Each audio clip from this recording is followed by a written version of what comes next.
Well, hi, everybody. Welcome to our webinar today. My name is Vivian Lee, and I am the Online Services Coordinator here at ACCESS Employment.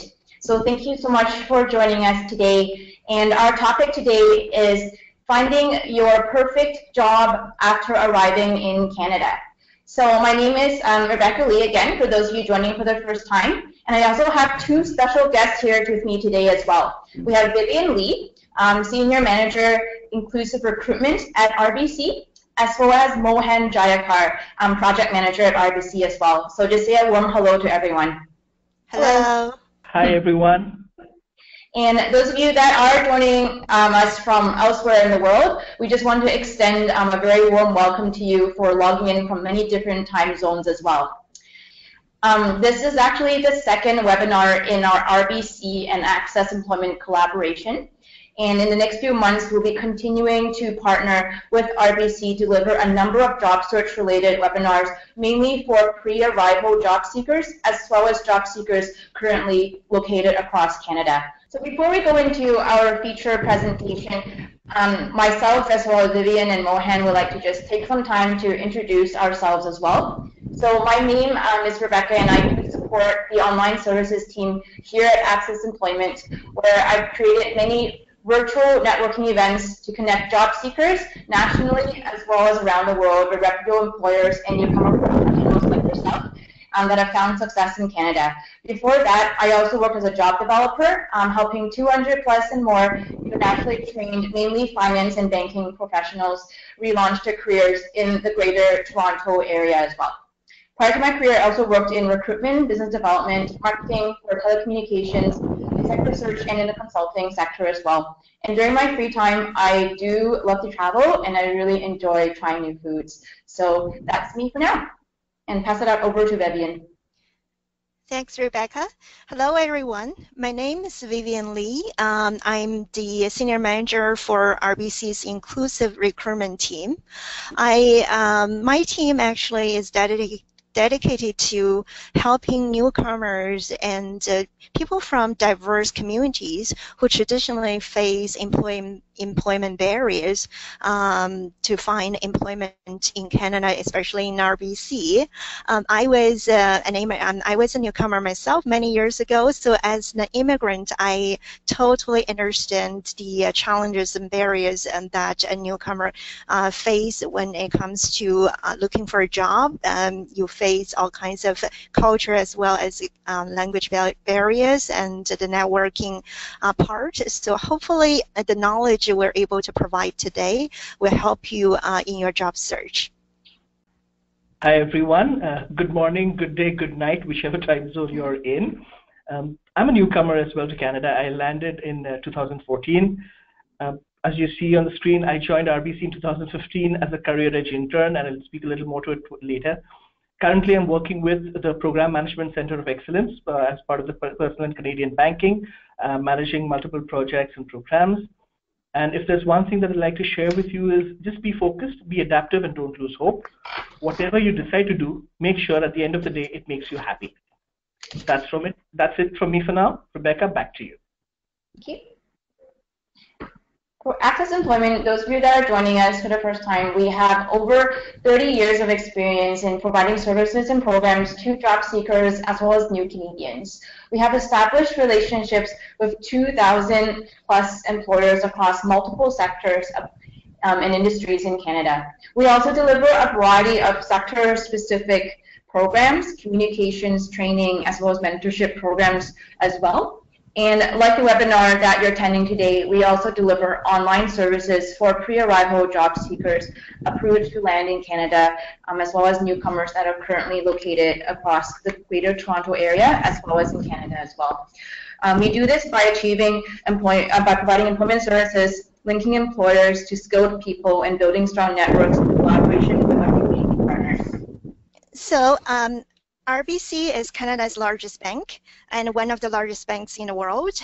Based on our market capitalization, we have over 80,000 full-time and part-time employees who serve more than 16 million personal, business, public sector, and institutional clients through offices in Canada, US, and 36 other countries.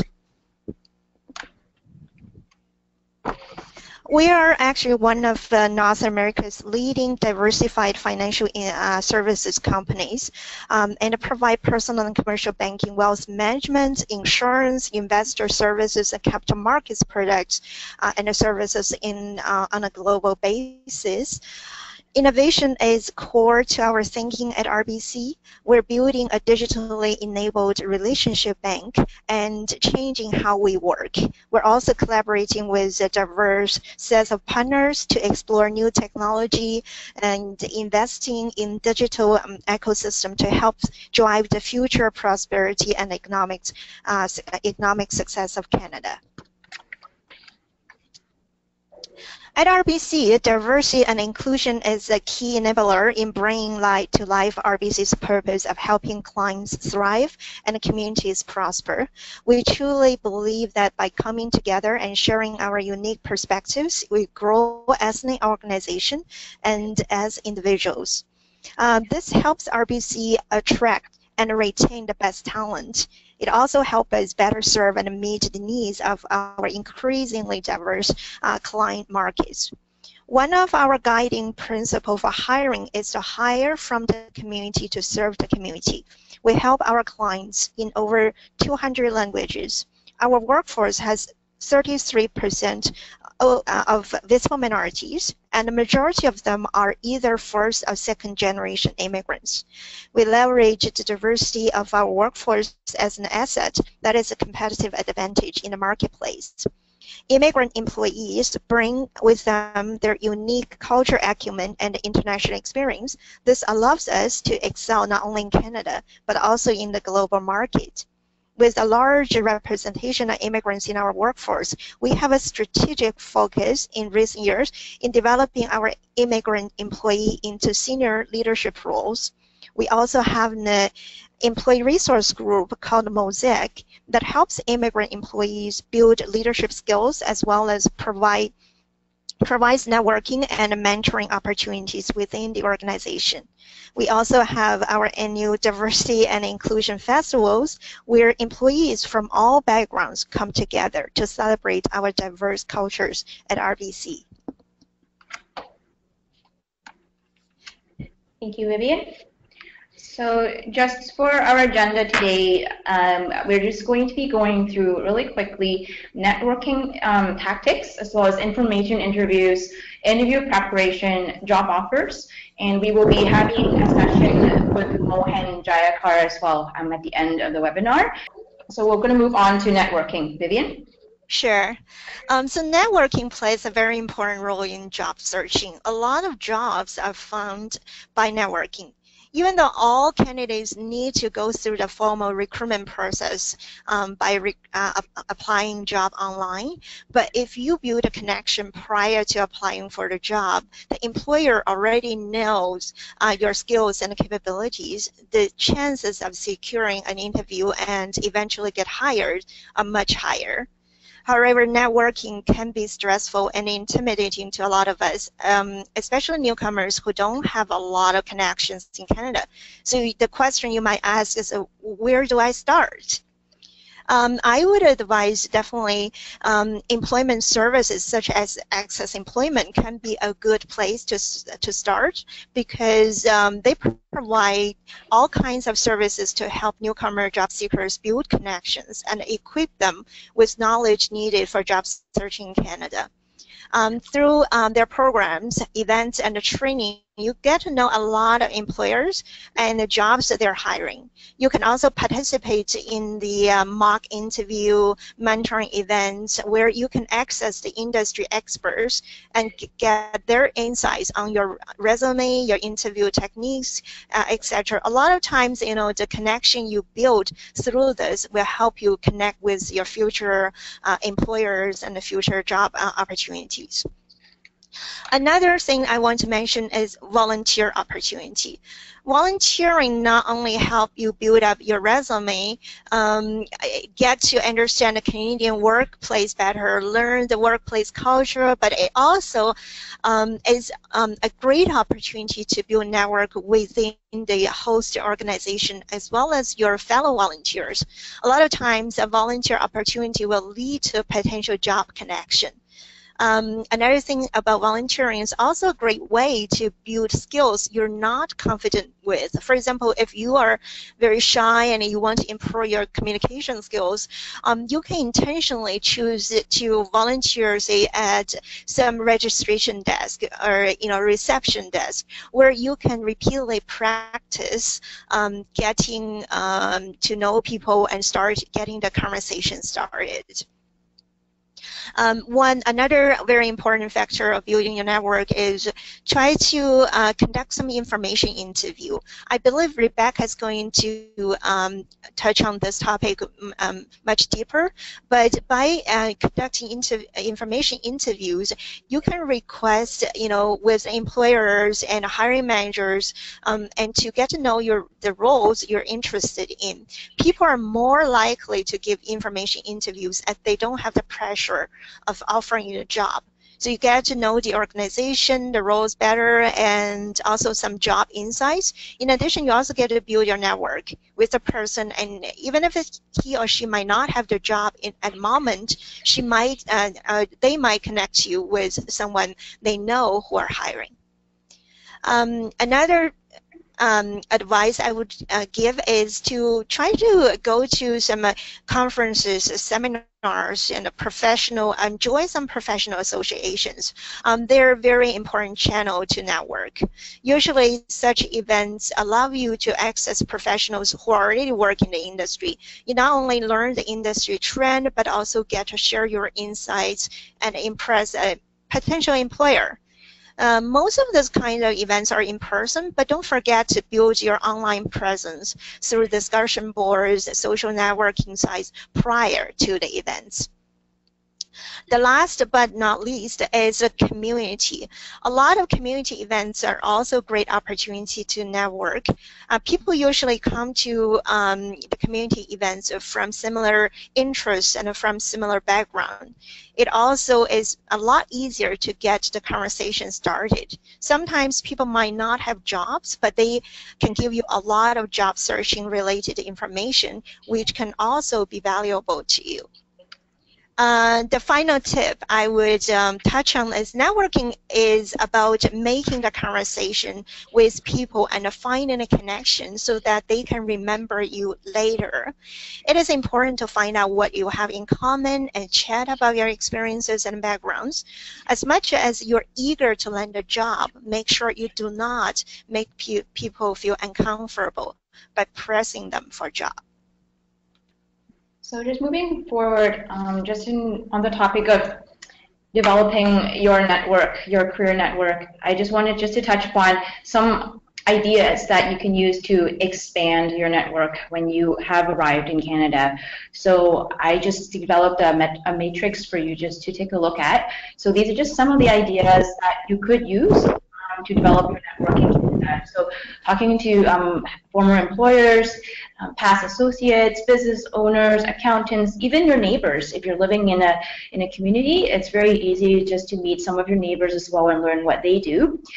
Some of the things I also think it's a great idea is even talking to different salespeople that are in your industry. Even your real estate agent might know some people that may be able to help you. You also, Vivian mentioned volunteer, but also speaking to some of your politicians and civic leaders as well, lawyers, professional associations, common interest groups. There are many, many different types of ways to connect with people that doesn't just resort to just looking online. So I would say connect with as many people as possible. It doesn't matter in what field. The point is to really let them know what you're looking for, and you never know who will actually give you a lead. I have a great example about that. We had a job seeker at ACCESS in the past, and he was actually at the dollar store. So that's a very popular retail type of store in Canada, and he was just looking for some sweets. and he actually came across the stock boy asking just for a specific candy bar, and he actually networked with him and found out that his wife works in HR at HSBC. So 3 months later, he is now working at HSBC. So I just wanted to reiterate how important networking is and how anybody in your network can help you.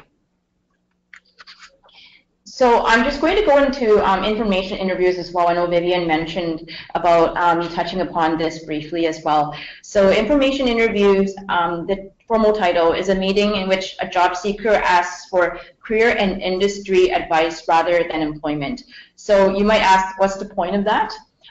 In Canada, it's very common because as a job seeker, you're really here to do research, and you need to gather information from employers to understand the culture, to understand what types of technology requirements they're looking for, to find out a little bit more about the structure, right? And it will also help you build a good relationships with someone. So when a job comes up, then you can ask them, perhaps they could refer you.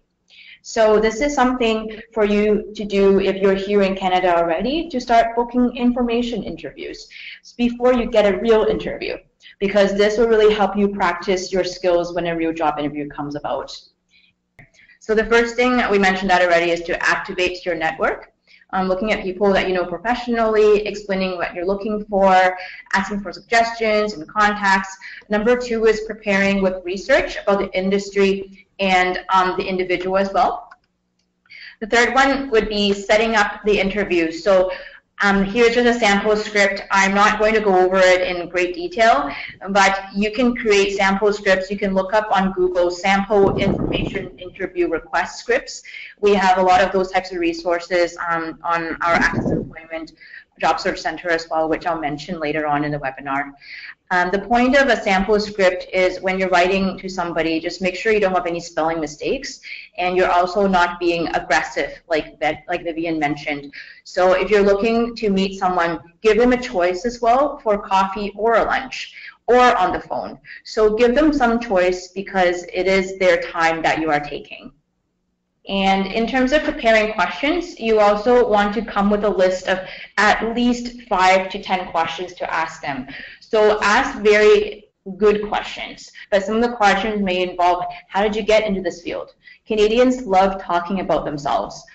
So if you want someone to feel comfortable with you, get them to open up. Get them to share their story. And you'll be surprised how much you learn by listening. Another question I really like from this list is, how realistic are my goals? Some of you are looking for very senior positions, and you might not know what is the best step for you to get in through an organization. So what's the best level, should I apply for? What are some of the job trends that you see, right? And at the end, make sure you ask, do you suggest any other people I might speak to? So this way, as long as you have 1 or 2 information interviews set up, you never have to worry about running out of people to talk to, because you'll always ask them if there's anyone else that you can speak to. So the point is to never ask for a job directly. You can ask for that later on, but this is for the purpose of gathering information and to expand your network. And just a little slide on proper etiquette. So the first thing is make sure you dress appropriately, so no jeans, no t-shirts. Make sure you're dressing as if you were doing a formal meeting. Arrive promptly. In Canada, you're supposed to arrive exactly on time, so don't come late. That's not appropriate. And end the meeting on time. If you said 20 minutes, then keep it 20 minutes and respect employer's time. Come prepared, and offer to pay any bills associated with the meeting as well. So if you ask them for coffee, you should be paying for the coffee. And of course, writing a personalized thank you note. That is very important. In email or stationery, that's completely fine. So you have done all the necessary steps, and now you're finally invited to an interview. What do you do to prepare for the interview? First, no matter whether you're coming to an interview with a hiring manager or a recruiter, make sure when you receive this interview invite, you ask you ask the questions that to clarify. For example, where is the location? Sometimes you understand, okay, this is a place, but how do I get there? Do not be shy to ask for directions. When is the interview confirmed, the time, and who to contact when you're there, right?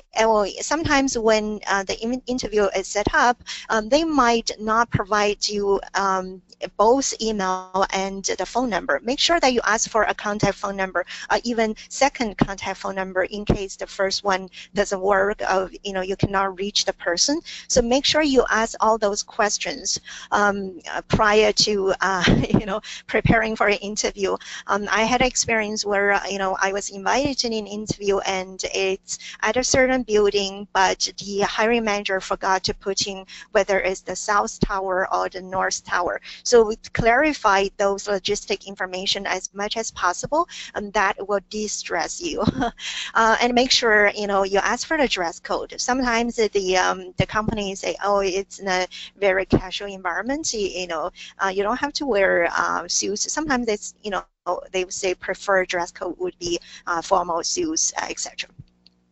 Another thing that I want to mention is, make sure you research the company. This is not only courtesy, but it really enhances your chances of, getting a very good impression in the interview from the hiring manager. So what is it about a role and a company that attracts you? For example, if I ask you, you apply for an RBC job, so what is it about RBC that attracts you? If you had done some research about RBC, say you look into our annual report, you will have some good information to provide. Not only research the company, but also research the job as well. So try to talk to your network and people you are working in similar roles, and people who work in the company you are being interviewed. Understand a little bit about the company culture, and say you're applying for a branch role, right? You can walk into any RBC branch and observe. And also when they're not busy, have a chit chat with them. Just say, how is your work like? What is your regular day? I'm having an interview with RBC. Can you give me some tips? Be courteous, but just try your best to make sure that you collect all the information you need to get you more prepared for your interview. There are actually some questions you can ask prior to the interview. There are some questions that you don't know what the hiring manager can ask, but a lot of times the manager will ask you, can you tell us a little bit about yourself? So that is basically a summary of yourself, your elevator speech. Do not go into too much detail. Just highlight your capability and capacity.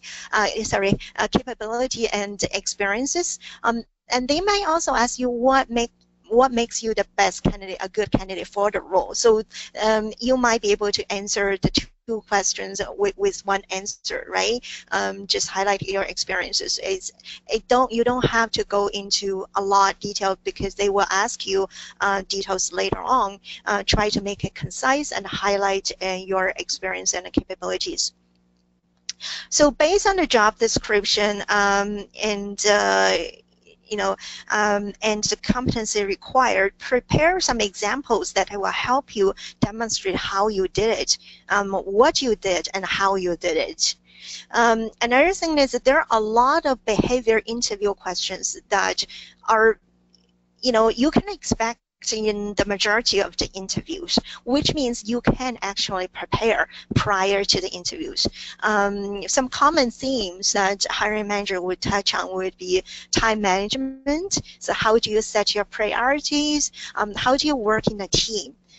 Say if you are applying for a manager position, how do you build a team? What is your leadership skill, right?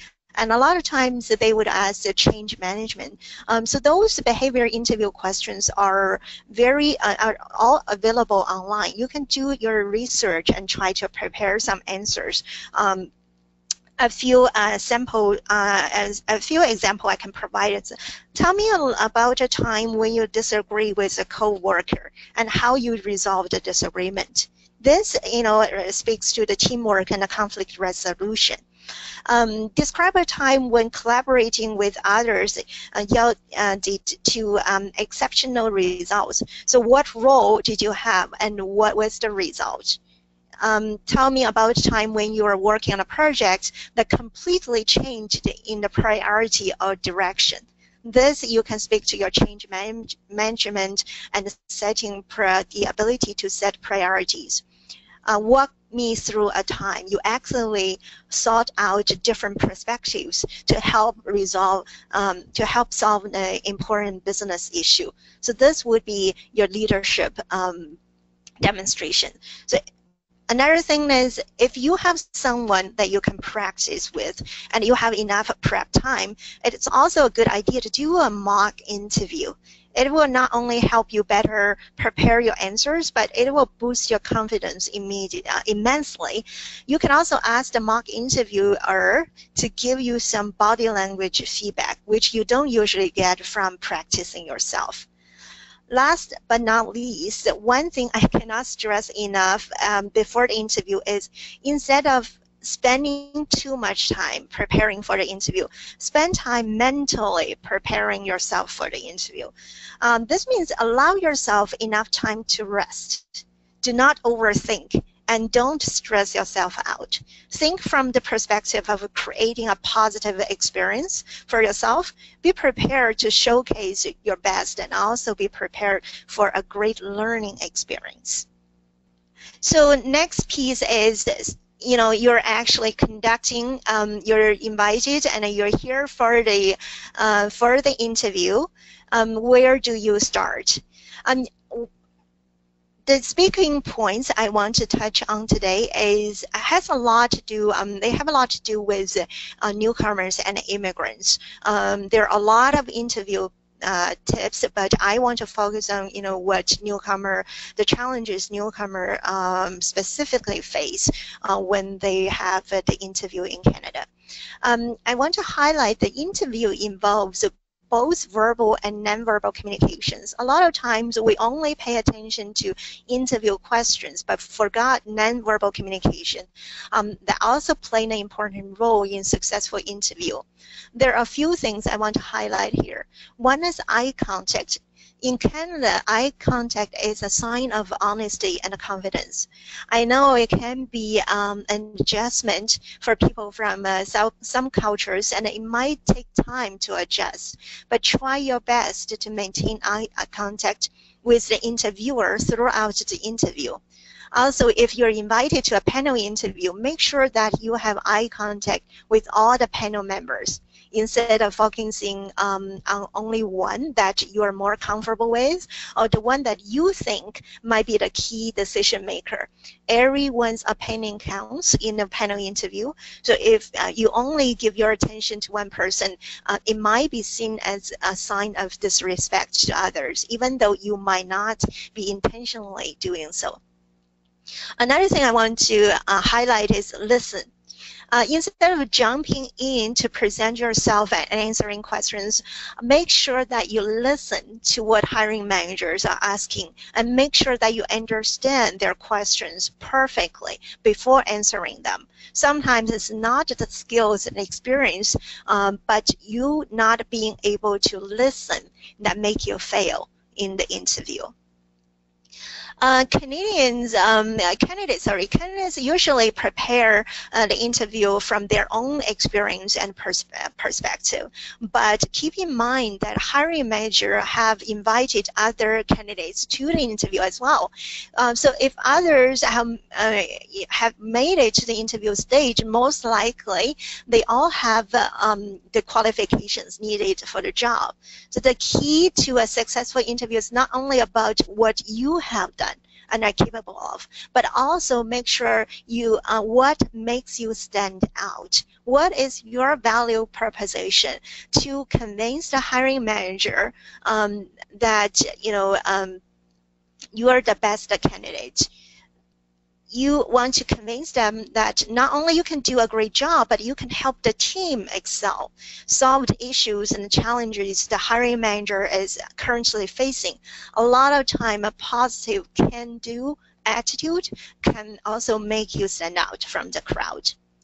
Another point is ask for the questions. Ask for the questions from the hiring managers. Make sure that you understand the question. It is especially important for newcomers and immigrants because sometimes we feel like asking the question again might make us, sound not competent enough, our language skill or whatever. But it is always okay to ask the person to repeat the question and further clarify the question if you're not 100% sure.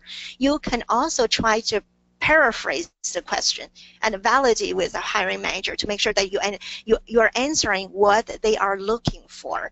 Due to culture and language barriers, we have come across a lot of situations where job seekers didn't really understand the question and make the assumption, which ended up providing totally irrelevant information and answers to the question.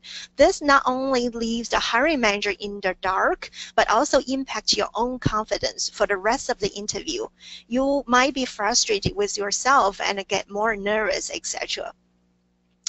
Another thing is use the answers to tell your story, what you have achieved and how you have done it. Highlight the competencies that job required through your stories, and if possible, validate with the hiring manager their expectations.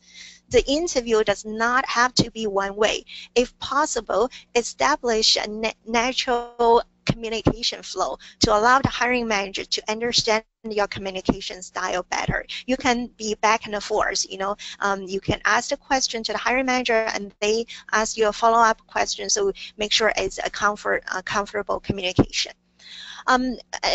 Make sure you also prepare some questions for the hiring managers. I will tell you why. It helps you to clarify your role. What are the role expectations from the hiring manager? It also allows you to show your engagement level and the interest in the role. It gives you the opportunity to share your in-depth understanding of the business and the role. It's always also okay to ask what's the next step and timeline, etc. Last but not least, make sure you send a thank you note or your follow up with a phone call or email. It's always encouraged and send thank you to the interviewer for their time.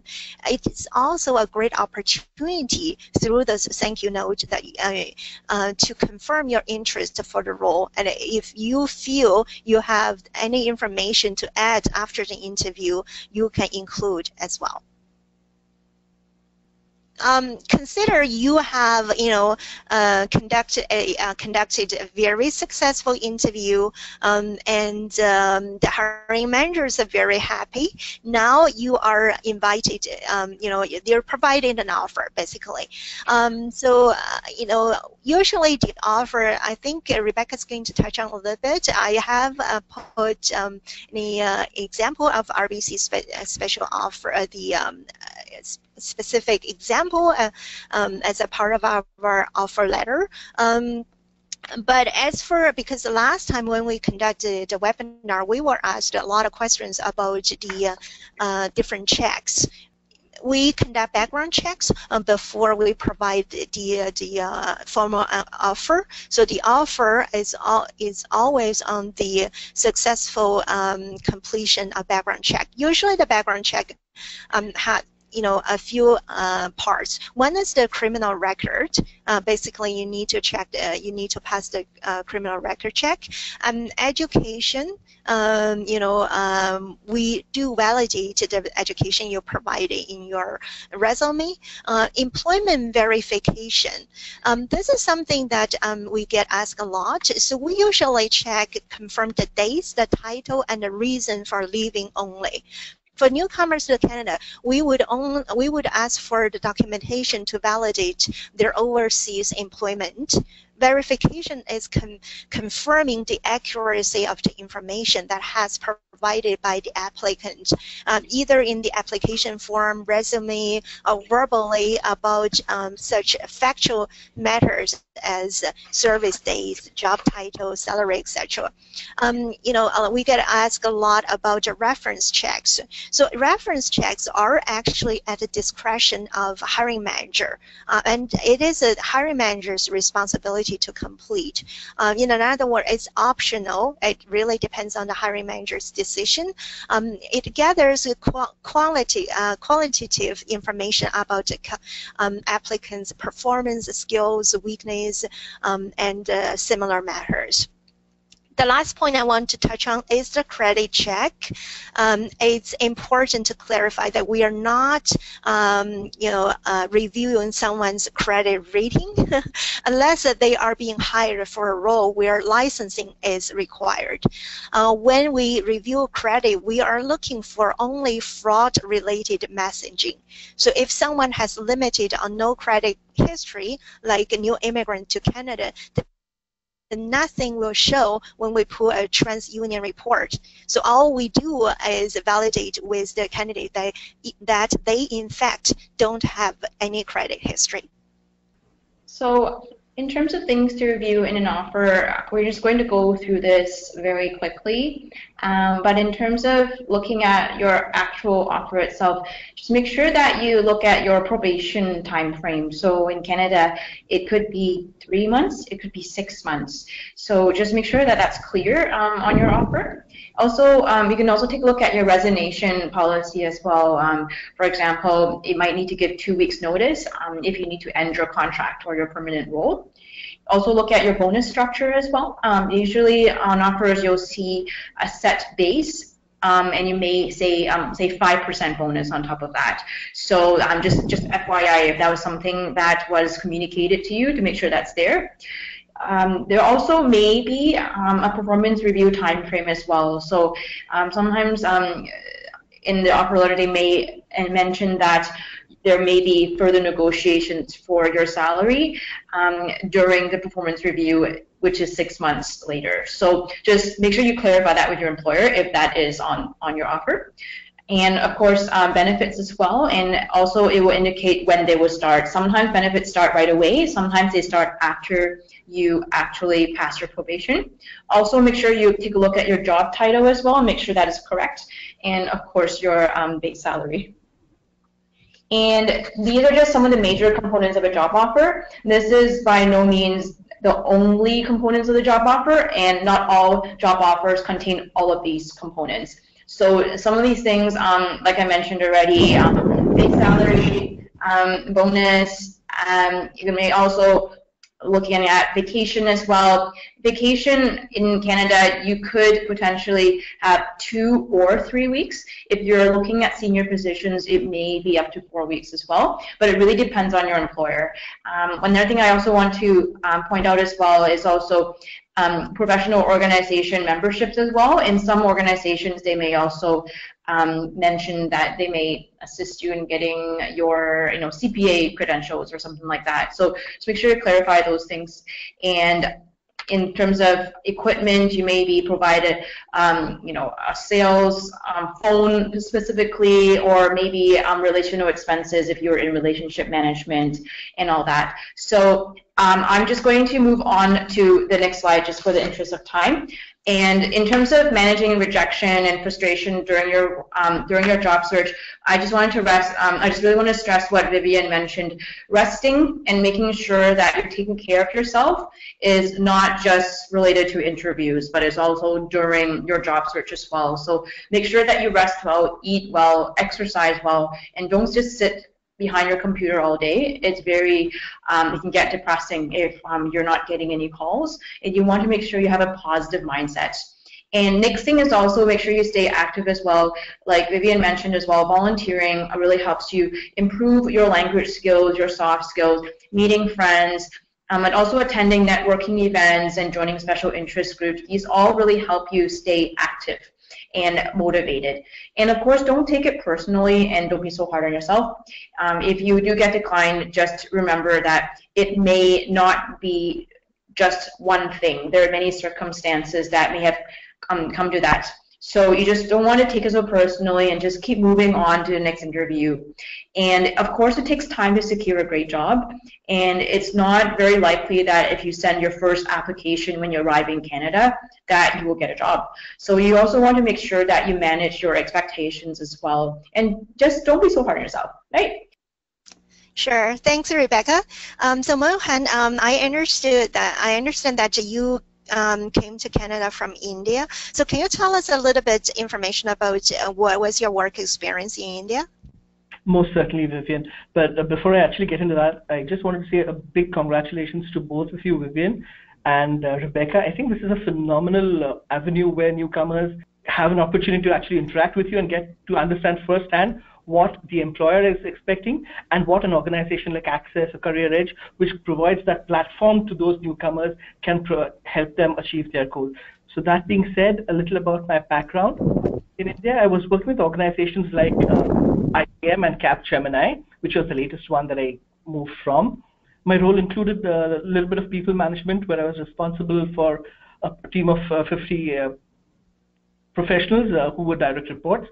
My key assignments included organizational change initiatives and strategic global transformational programs that were led from the Capgemini headquarters at France. Thanks, Mohan. So with multiple years of professional experience in India before you came, when you came as a newcomer, I could imagine, you must have faced all the barriers like other newcomers. So what was your initial approach towards the job search? That's a fantastic question, Vivian. And to answer that, maybe I'll just go in terms of what I did as preparatory thing. And there are two things which are very striking. One, of course, depending on who you are and where you come from and how many people that you know in Canada, you would hear very happy stories about, oh, you took the flight, you landed here, you got a job, and life is a dream. On the other hand, you might hear some stories where you had all the experience of the world, you were doing brilliantly in your whichever country that you were coming from, you land here and you understand that nobody values your skills. That depends on individual perspectives. So the first and foremost thing is, do not listen to everything that is being said, because ultimately your career is going to be shaped by what you do, what you think, and what those circumstances are for you. That's one. The first is mental preparation. Whatever you do, wherever you want to excel, even if you're looking at a game, if you're looking at a sport, I think the game is not really won on the field so much as it is won first mentally in your mind, where you prepare yourself mentally. These are a few things that you touched upon, Rebecca touched upon. Ensure that you're mentally strong and you plan out everything. One small aspect and one key aspect, of course, is let's look at financials, for example. Everyone who is moving on to another country is giving up whatever their established lifestyle is, has some limited funds. So you have to set up for yourself what those thresholds are, up to which you're going to actually look out for your dream job. And again, pardon me if I say so, but when you use the word job, it does not give you a true reflection of what you're looking at for. I would suggest talk about it as re-establishing your career, because you come from a situation where you were doing well in life. So when you're coming to this new country, you're not coming here for just one small assignment. You're coming here to re-establish your life. You're coming here to make Canada your home, and you're coming here to re-establish your career and build your career. If that means if you have to take a step back so that you can jump higher and take 2 steps forward, so be it. But that again depends on your individual circumstances. A proverb that's always helped me whenever I used to be a little low was, even if you're riding a donkey today, don't lose sight of the horse, which basically means that, okay, you're here, you're doing some assignments because you need to put food on the table and you need to pay your rent. Does that mean you lose focus of what you deserve to get? Not at all. You have to work towards it. You need to have patience, but not lose hope mentally. Volunteer, because as it cannot be overemphasized, that gives you an opportunity to interact, to network, to be positive, and to be able to give something to the community. I can relate it to my interview process at RBC. So one of the things that on my resume was some of the volunteering things that I did. And of course, your performance, your educational qualifications, your relevant experience, all that is important. That is a given. But in terms of what is it that would make you stand out, I'm just trying to get to that point. So one of the things that my interviewer, and he happened to be the head of program management, what he saw was the volunteering stuff. And he asked me, can you explain a little more about the volunteering stuff? Why? Because he was pretty much sure that seeing my background, I know you would have prepared for the performance questions. I know you would have prepared about the situational questions, which are important again. They will get into that. But what is it that you're doing beyond what you're just supposed to do? How are you becoming one with the community? And those are things that actually help you make you stand out. Those are some of the challenges. So mentally being prepared, ensure, see, the way I look at it, and now that I'm in RBC, of course, I understand this much better, but RBC walks the talk, right? So when you talk about diversity, you talk about inclusion, about empowering newcomers and assimilating them in the organization, developing them. RBC is a leader. RBC is a magnet, but a magnet does not attract straw. It attracts iron. Organizations like ACCESS or Career Edge, these are the ones which actually help you polish that iron to improve upon your communication skills, to help you prepare, like, for example, educational qualifications. So this is a very small thing, degrees, but somebody over here may not know what that university is. So what you ideally would need to do as terms of your preparation is ensure that you are able to present to your employer what equivalence of your degree is in Canada. That's something that you need to do, because you need to speak common language if they understand it in the same way. That's one more thing. So I believe these are things that really come up as not so much as challenges, as so much as pebbles on your journey. But ultimately, if you have to move a mountain, you have to start by moving the pebbles first. And these are the small impediments that you have to get away from your path before you can succeed. Thanks, Mohan. And I believe you touch on both bullet point 2 and also 3, right? You have shared some of your key insights, you know, how they can be successful in finding job, right? I also remember you talked about the importance of, you know, embracing Canada as your new home, right? Rather than, you know, staying only with your own community, stepping out of your comfort zone, try to learn. Canada is a country of diversity. There are so many different cultures from different worlds. So try to learn, you know, what the other cultures and what the other people's point of view, where are they coming from, right? And that's going to help you establish your new network and broaden your job search, as well as your future career development in Canada. So before I pass it on to Rebecca, I know we're pressing for time. I was wondering whether, Mohan, you have any additional points?